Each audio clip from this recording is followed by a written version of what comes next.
I heard it again last night. That distinctive mechanical ticking that seems to come from nowhere and everywhere at once.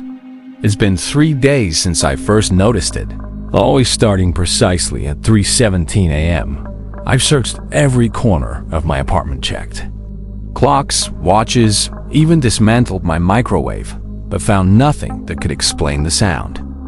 What disturbs me most is how the ticking seems to follow me, even when I press my hands against my ears. And last night, for a brief moment, when I looked in the bathroom mirror, I could swear I saw someone else's reflection staring back at me. Someone with my face, but older, with eyes that held a warning. My name is Alex Mercer, and until last week, my life was painfully ordinary.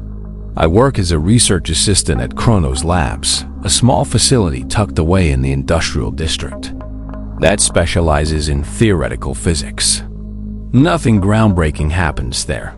Mostly computational models and academic papers that gather dust in scientific journals. My apartment is a modest one-bedroom on the 5th floor of an aging building downtown. The walls are thin enough that I can hear my neighbor's TV through them, and the pipes groan when anyone uses the shower. But it was home, unremarkable but comfortable. At least until the incident at the lab changed everything. My apartment has started to feel wrong somehow. Objects aren't where I remember leaving them. Last night, I distinctly recall placing my keys on the kitchen counter before going to bed. But this morning, they were hanging on the hook by the door. The calendar on my wall showed Thursday when I was certain it was only Tuesday. Small discrepancies at first, easily dismissed as forgetfulness or stress, but they've been increasing in frequency and significance.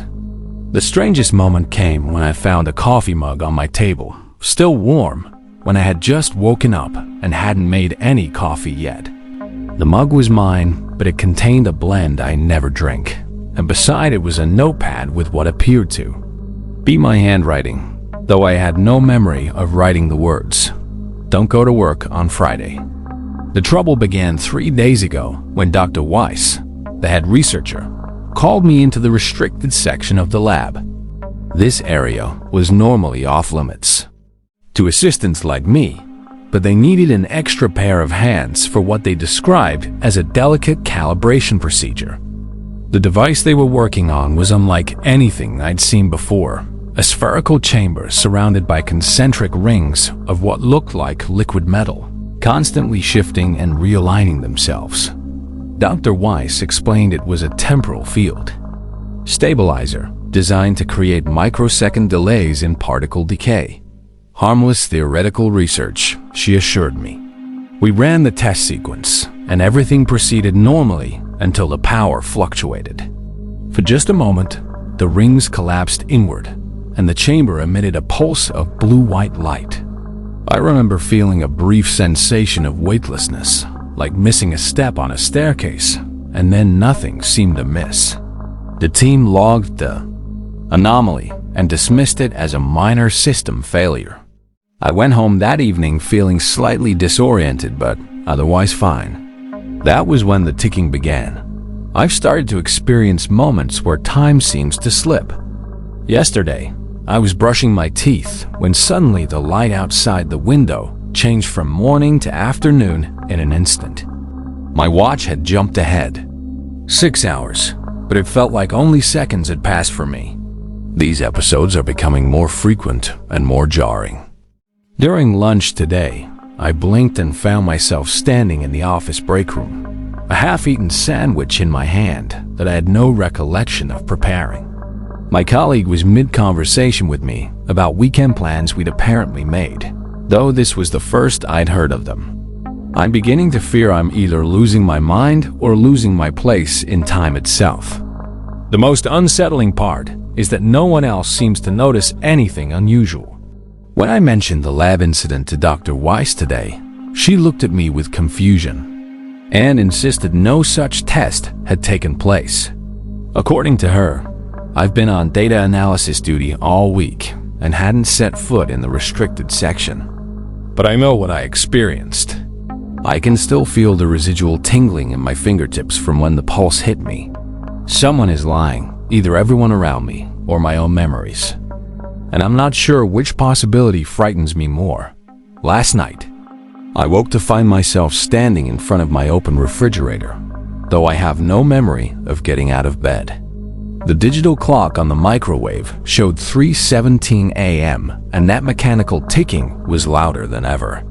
But something new happened, a voice, barely audible beneath the ticking, whispering words I couldn't quite make out. I strained to listen, and, though most remained unintelligible, one phrase came through with chilling clarity. "You're running out of time." I slammed the refrigerator door shut and turned to rush back to my bedroom when I froze in place. There, sitting at my kitchen table in the darkness, was the silhouette of a person. As my eyes adjusted, I could make out enough details to realize, with horror, that the figure looked exactly like me. Before I could speak or move, the apparition stood up and walked into my darkened hallway, disappearing from sight. I spent the rest of the night with my back pressed against the wall, lights on, waiting for morning to come.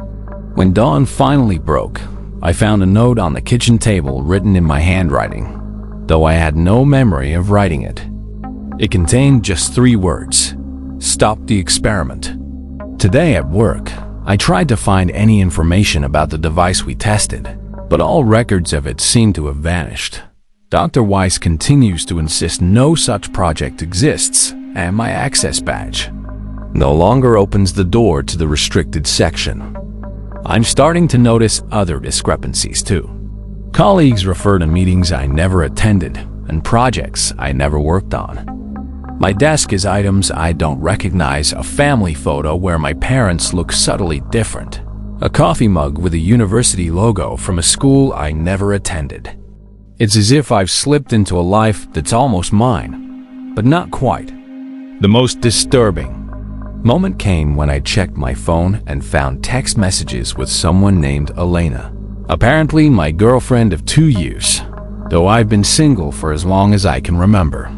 The messages show a history, shared jokes, plans for the weekend, an entire relationship I have no recollection of. What's happening to me? Am I moving between different versions of my life? Or is something systematically erasing and rewriting my memories? As I sit here now, watching the second hand on my watch tick forward normally, I can't shake the feeling that I'm being pulled toward something inevitable. A temporal junction point where all these fragmented realities will collide. Part 2. The ticking has become my constant companion now, a metronomic reminder that something fundamental about my reality has broken. This morning, I woke to find my apartment rearranged, furniture shifted to positions I never placed them in, walls painted a color I never chose. For a disorienting moment, I wondered if I had somehow entered the wrong apartment, but the key had worked, and my personal belongings were still scattered throughout. My bookshelf held titles I'd never purchased, advanced physics texts with my highlighting and notes in the margins, theoretical papers on closed time-like curves, and temporal paradox resolution. One book in particular caught my attention. Its spine was worn in a way that suggested frequent reading, yet I had no memory of ever seeing it before. When I opened it, a photograph fell out, me standing next to Dr. Weiss and several researchers I didn't recognize, all of us smiling in front of what appeared to be the device I'd helped calibrate. The inscription on the back read, Chronos. Project Team. Breakthrough, March 2025. But that's impossible. It's only October 2024 now. Or at least, it should be. My phone rang while I was examining the photograph, startling me. The caller ID showed Elena, the girlfriend I don't remember having. I hesitated before answering, my heart pounding in my chest. When I finally picked up, the voice on the other end sounded concerned, intimate, in a way that suggested years of closeness. "Alex, are you okay? You were supposed to meet me an hour ago." I mumbled something about not feeling well, trying to navigate a conversation with someone who clearly knew me better than I knew her. She mentioned something about the anniversary dinner and how she'd been waiting at our usual place. I apologized and promised to make it up to her, all while frantically trying to piece together who this woman was in my apparently altered life. After hanging up, I found her contact photo. We were embracing on what looked like a hiking trail, both smiling widely. Behind us was a distinctive rock formation I recognized from a state park about 2 hours from the city. The strange thing is, I've never been there. Or have I? I'm starting to doubt even my most basic memories. The situation at work has become increasingly bizarre. Today, I discovered I apparently have an entirely different position than the one I remember. My employee badge identifies me as Alexander Mercer, PhD, Senior Temporal Physicist, not the research assistant I've always been. My office is no longer the shared workspace in the main lab, but a private office with my name on the door. Inside, I found research notes written in my handwriting, detailing theoretical frameworks far beyond my current understanding. Equations and diagrams covered. Whiteboards, all seemingly focused on something called temporal displacement field harmonics.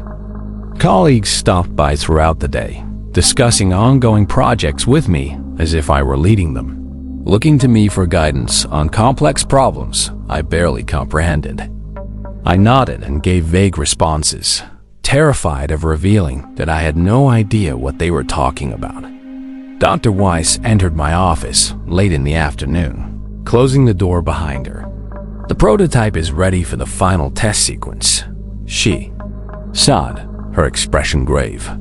But after your concerns about the potential disruptions to the timeline, we're proceeding with additional safeguards. What concerns? What timeline? I smiled weakly and thanked her, promising to review the protocols before tomorrow. As she left, she paused at the door. Are you sure you're all right, Alex? You haven't seemed yourself since the preliminary test. Before I could respond, she added, don't worry about the side effects. The disorientation is temporary, just like we predicted. And then she was gone, leaving me with more questions than answers. When I returned to my apartment that evening, I found it occupied. Elena, the woman I supposedly had been dating for 2 years, was cooking dinner in my kitchen. She greeted me with a kiss that felt both foreign and strangely familiar, as if my body remembered her even if my mind didn't. You left in such a hurry this morning, she said, stirring something that smelled delicious. Did you forget we moved in together last month? I stood frozen, trying to process this information. We live together now? How much of my life had changed? Or perhaps the better question was, how much of my life had I forgotten? As we ate dinner, I carefully asked questions, trying to piece together our relationship without revealing my amnesia. According to Elena, we met at a conference 2 years ago where I was presenting research on temporal physics.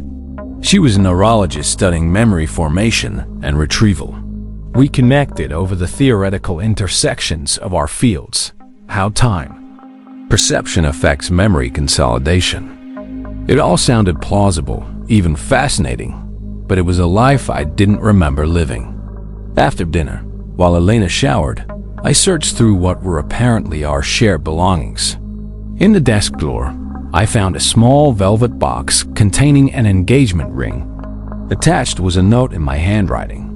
Ask her on Friday after the final test, once we know it's safe. My hands trembled as I carefully returned the ring to its hiding place. What was I planning? And what test was so significant that I would time my proposal around it? That night, as Elena slept beside me, a stranger who knew every inch of me, I lay awake listening to the now familiar ticking. At precisely 3:17 a.m., something new happened. The ticking grew louder, more insistent, and suddenly, the air in the room seemed to thicken and distort. A figure materialized at the foot of the bed me again, but different. This version looked haggard, with several days' worth of stubble and a wild, desperate look in his eyes. Don't go through with the test, he said, his voice sounding distant, despite being only feet away. The temporal backlash is too severe. The calculations are wrong. Before I could respond, he flickered like a bad television signal and continued. The paradox resolution. It doesn't work how we thought. Every attempt to fix it makes it worse. I've been trying to warn myself for what feels like years now. He looked over at Elena's sleeping form with such profound sadness that my chest tightened.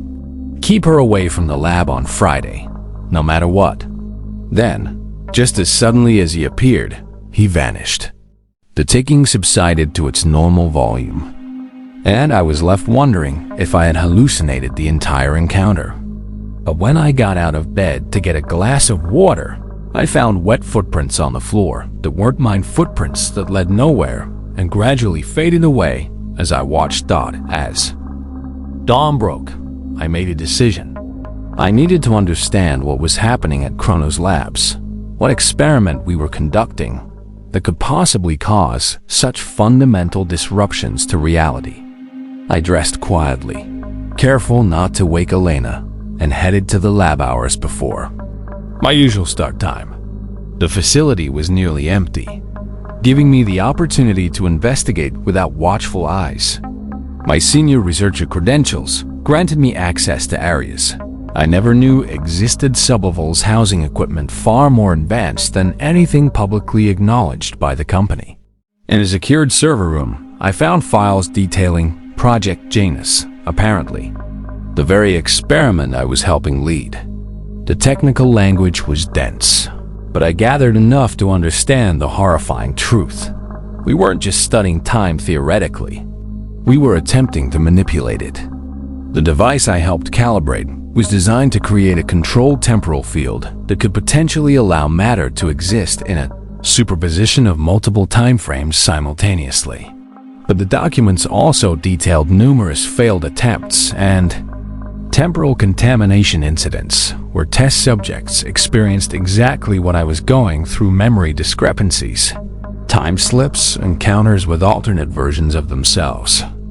Most disturbingly, the files included medical reports tracking the progressive deterioration of these subjects' temporal stability.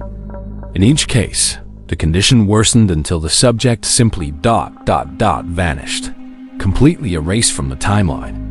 And according to the timestamps on these reports, the final, full-scale test of Project Janus was scheduled for tomorrow at 3:17 p.m., exactly 12 hours off from the time I had been experiencing the worst temporal symptoms. This couldn't be coincidence. Somehow, the future test was already affecting me in the present, pulling me towards some catastrophic temporal event that I both had and hadn't yet experienced. I couldn't return to the apartment to Elena carrying the weight of what I'd discovered without some plan of action. Instead, I drove aimlessly around the city, watching the morning sun illuminate a world that suddenly felt alien to me. Was any of this my reality, or had I been sliding between parallel timelines ever since that first malfunction in the lab? The photograph I'd found, the notes, my apparent expertise in temporal physics, they all suggested a life I had lived but couldn't remember. Or perhaps a life some other version of me had lived. I pulled into a diner on the outskirts of town, a place I'd never visited before, hoping the unfamiliar environment might help clear my head.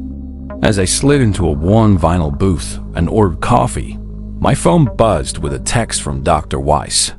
"Where are you?" "Emergency meeting about tomorrow's test.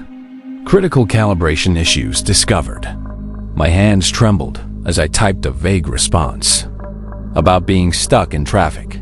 I needed time to think, to decide what to do with the knowledge that I, or some version of me, was instrumental in creating a device that might be fracturing my very existence.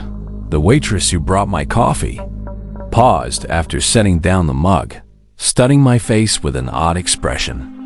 "You were in here yesterday," she said, not as a question but a statement. "Sat in this exact same booth, ordered the same thing." Before I could reply that she was mistaken, she continued, "You were with yourself. Thought you might be twins. But it wasn't that. Why do you look ... rougher? Kept checking his watch. She shrugged and walked away, leaving me frozen in place. I had never been to this diner before, at least not in the timeline I remembered.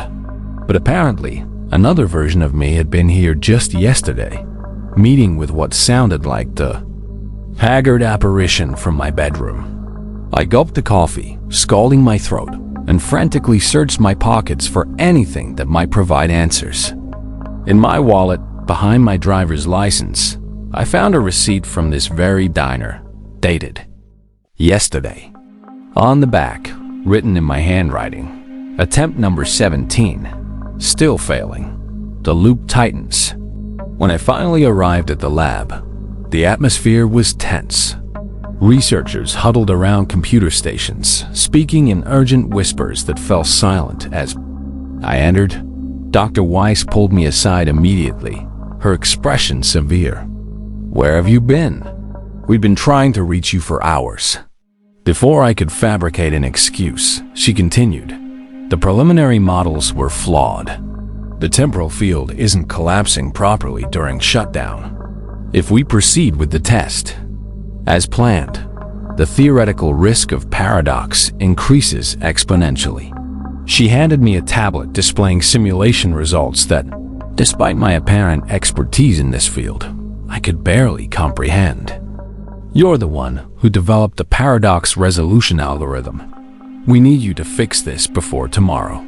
The pressure of the situation being expected to solve a problem I didn't understand to prevent a disaster I couldn't fully grasp was overwhelming. I nodded solemnly and retreated to my office, locking the door behind me. Once alone, I frantically searched my computer for any information about this algorithm I'd supposedly created. The files were there, hundreds of pages of theoretical frameworks and mathematical proofs, all attributed to me. As I read through them, something strange happened. The concepts, initially incomprehensible, began to feel familiar. Equations that should have been beyond my understanding started to make sense, as if my mind was remembering knowledge it had never acquired. It was like watching a photograph develop, the image slowly becoming clearer until I could see the full picture.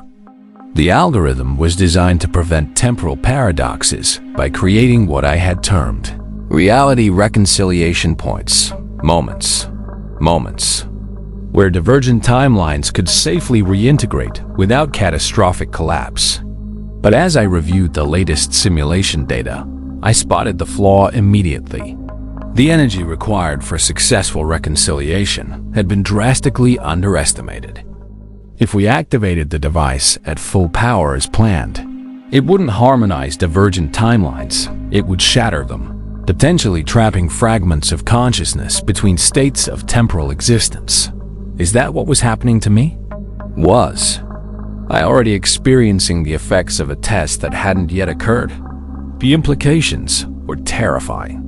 I wasn't just jumping between timelines. I was becoming untethered from time itself.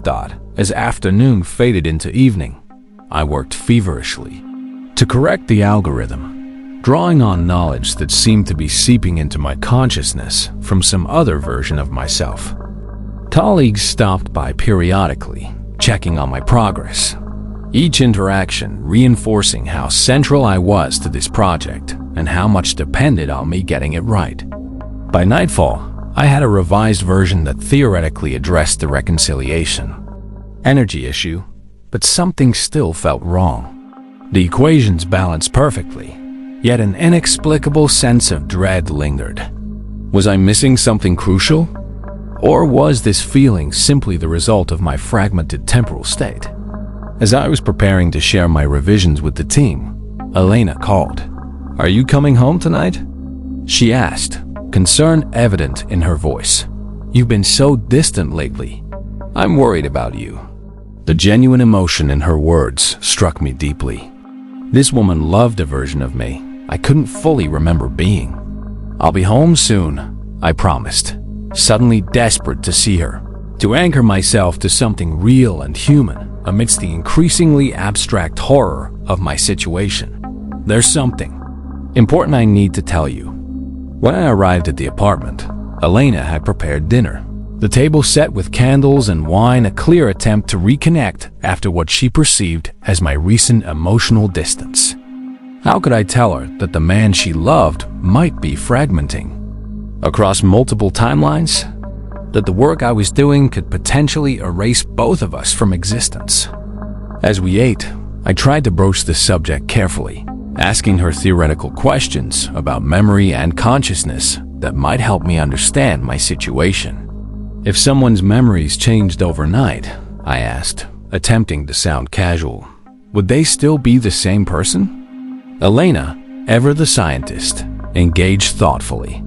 Memory is foundational to identity, she explained, but not its totality. Core personality traits, emotional responses, values, these often remain consistent even with memory loss. She reached across the table, taking my hand. Why are you asking this? Does it have something to do with your work? The test tomorrow? I hesitated, then decided to risk the truth. I think something's already happening to me. To time. I'm experiencing ... discontinuities, memories that don't match reality, or perhaps realities that don't match my memories. Rather than dismissing me as I'd feared, Elena's expression turned to one of deep concern. I knew something was wrong. You've been different subtle things, but I noticed.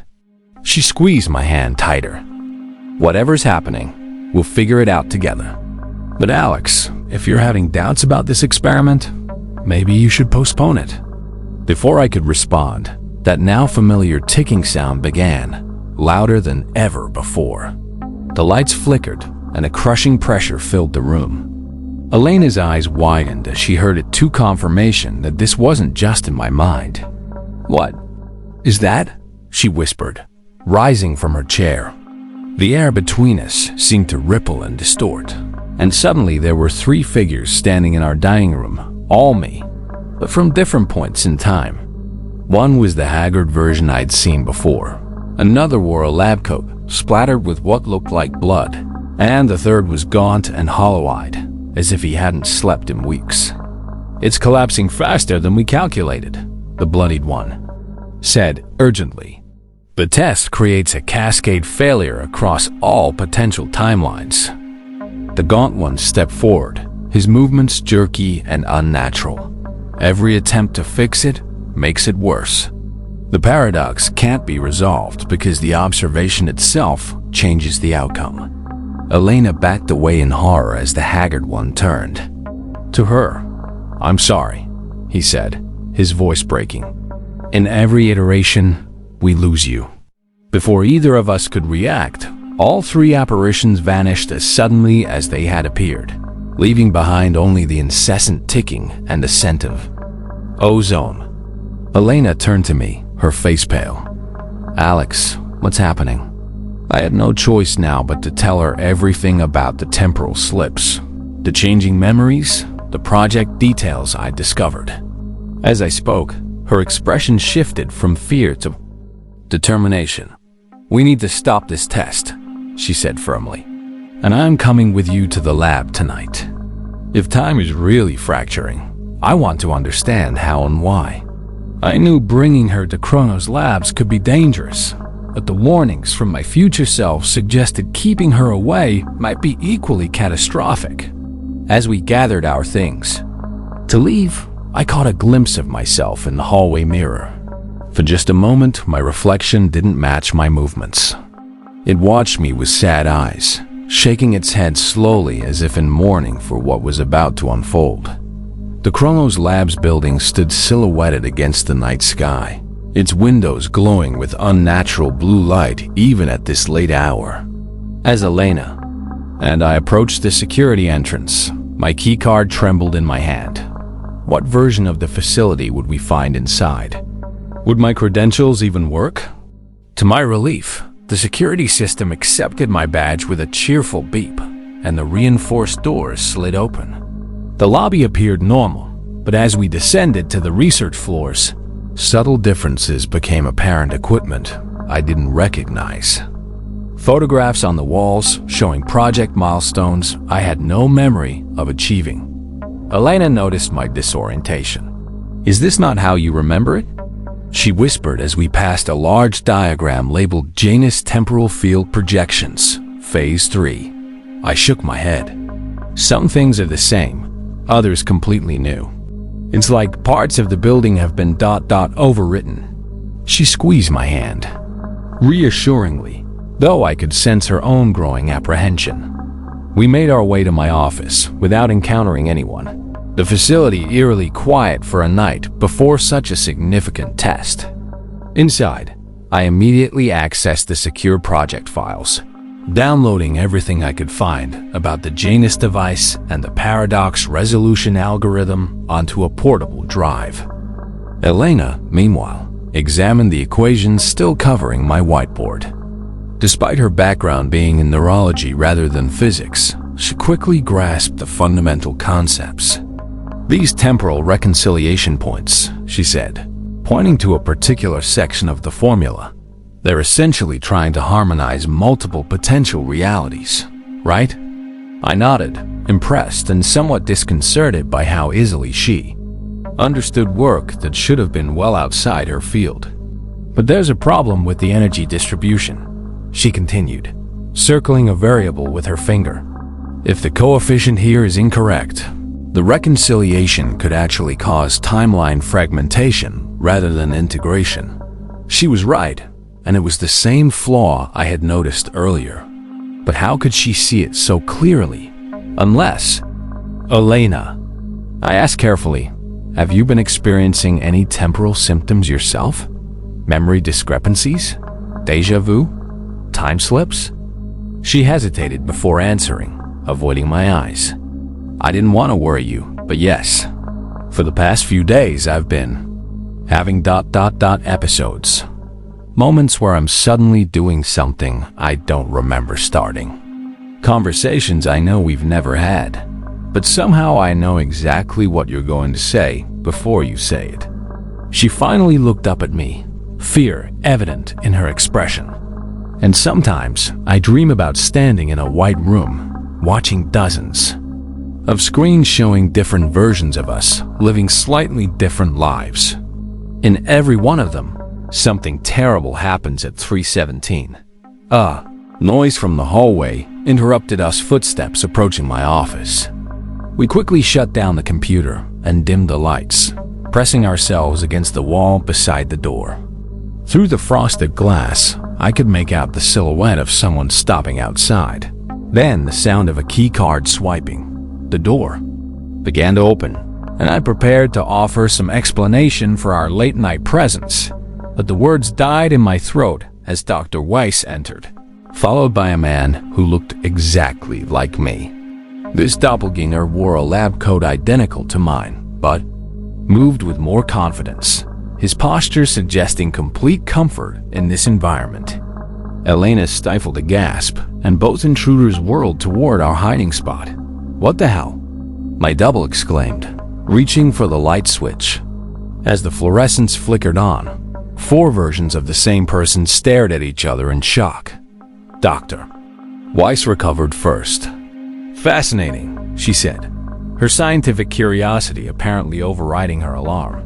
"The temporal overlap is materializing faster than our models predicted." She turned to the Alex beside her. "Is this confirmation of your multiple observer theory?" My doppelganger, who I now realized must be the real Alex of this timeline, studied me with an unsettling combination of scientific detachment and personal horror. "Not exactly," he replied. "According to the equations, the virgin versions shouldn't be able to perceive each other directly. The fact that we can see them suggests a critical instability in the field." He addressed me directly. "Which iteration are you from? What was the catalyst event in your timeline?" Before I could respond, the building's emergency lights began to flash, bathing the room in pulses of red. An automated voice came over the intercom. "Warning. Temporal field integrity compromised. Containment protocols initiated." Dr. Weiss rushed to the computer, typing rapidly. "This is impossible," she muttered. "The device isn't even active yet." My doppelganger joined her, his expression grim as he read the data streaming across the screen. "It's a feedback loop," he said. "The test we're planning to run tomorrow is causing ripples backward through time, creating distortions before the event even occurs." He looked up at me and Elena. "And now that multiple timeline variants are physically coexisting in the same space, the paradox is amplifying exponentially." Elena stepped forward, her scientific mind clearly processing the implications. "If the test is causing problems before it happens, then the solution is simple. Don't conduct the test." Dr. Weiss shook her head. "It's not that simple. The temporal initiation sequence has already begun at a quantum level. Canceling the test now could cause an even more catastrophic collapse." My doppelganger looked at me again, a silent understanding passing between us. "There might be a way," he said, slowly. "If we can't stop the test from happening, perhaps we can modify it, alter the parameters to create a controlled reconciliation rather than a chaotic one." The four of us worked through the night, comparing notes across what we now understood were at least two distinct timeline variants.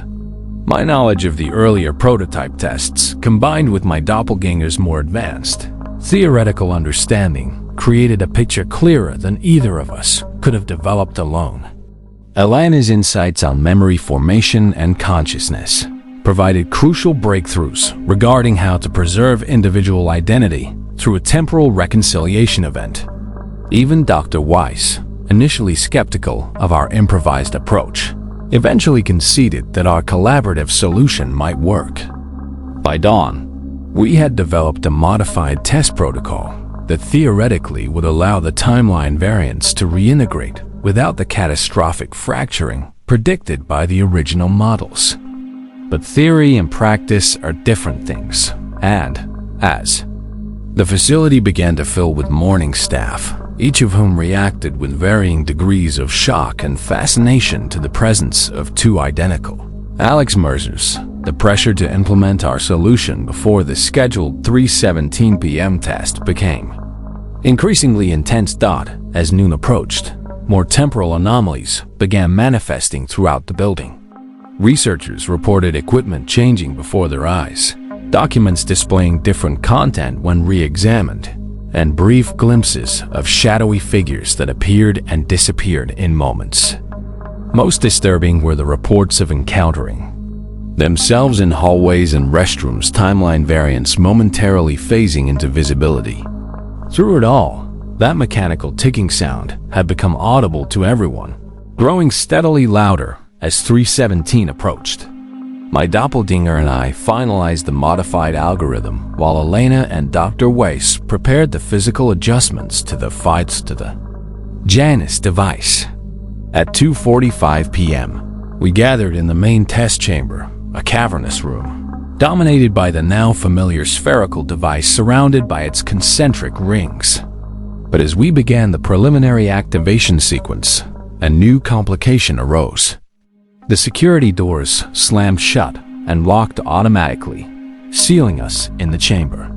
On the monitoring screens, we could see armed security personnel gathering outside. A voice came over the intercom. My voice. "This is Dr. Alexander Mercer, Security Authorization Omega. The individuals in the test chamber are timeline variants attempting to sabotage Project Janus. Do not allow them to modify the test parameters under any circumstances." My doppelganger looked at me in confusion. "That's not me," he said. "I never gave that order." Dr. Weiss accessed the security camera feeds, cycling through various locations in the building until she found what we were looking for: a third version of me, this one wearing a security badge with executive clearance, directing the response from the facility's command center. "It's another variant," Elena whispered. "One who wants the test to proceed as originally planned." But why? What could this third version of me possibly gain from allowing the temporal fracture to occur? Unless unless he was from a timeline so catastrophically damaged that any alternative, even one filled with paradox and chaos, seemed preferable. We were now in a race against both the clock and ourselves, with less than 30 minutes to override the security lockdown and implement our modified test. Protocol before temporal reconciliation became impossible. The minutes ticked by with excruciating slowness as we worked to bypass the security lockdown. Dr. Weiss attacked the problem from the software side, attempting to override the executive authorization, while my doppelganger and I focused on physically modifying the Janus device to accept our adjusted parameters. Elena, meanwhile, kept watch on the security feeds, tracking the movements of both the armed personnel and my third self, whom we'd begun referring to as Executive Alex to avoid confusion. "He's moving," she called out suddenly, heading this way with 4 guards. On the monitor, I could see Executive Alex striding purposefully through the corridors, his face set in an expression of grim determination I barely recognized as my own. What horrors had his timeline contained to drive him to such extremes? We had perhaps 10 minutes before they reached us, and 15 before the 3:17 deadline. "I've almost got it," Dr. Weiss announced, her fingers flying across the keyboard. The system recognizes paradoxical authorization conflicts, multiple instances of the same security credentials active simultaneously. If I can exploit that logical inconsistency, the screen flashed green and the heavy security doors unlocked with a satisfying clunk. "Go," my doppelganger urged her. "Take Elena and get to the main control room. Upload our modified parameters to the system while we finish the hardware adjustments here." Dr. Weiss hesitated, clearly reluctant to leave us. "The moment those parameters are in place,